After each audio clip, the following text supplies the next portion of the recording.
How dead bugs helped solve the murders of the Harper family. In July 2003, 39 years old Joanie Harper had failed to show up to church with her children.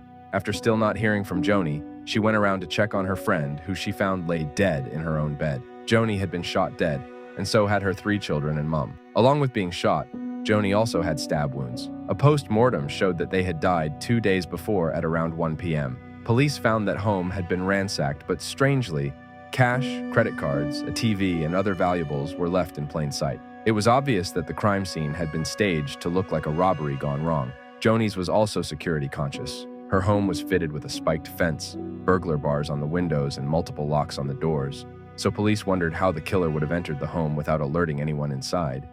They believed that it must have been someone who knew the house and knew Joanie. Joanie had an estranged ex-husband, Vincent Brothers, so they immediately went to interview Vincent. It turns out 4 days before the murders, Vincent had flown out of state to Columbus to visit family.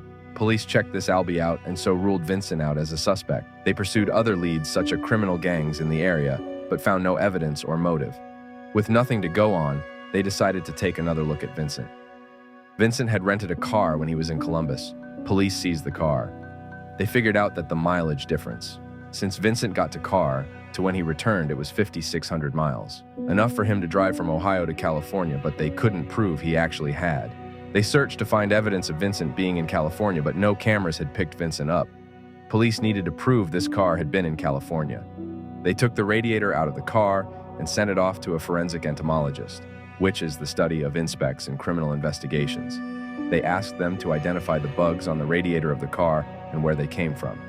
The entomologist removed each bug and found that there was 4 or 5 species of bugs that are only found west of the Rockies. So these bugs couldn't not have gotten here if the car had remained in Ohio. Vincent was arrested for the murders, and this was a strong piece of evidence in the case of trail. Prosecutor argued that Vincent didn't want to pay child support in the divorce, and that's the reason he killed his family.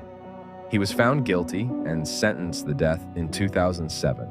He remains on death row in San Quentin State Prison.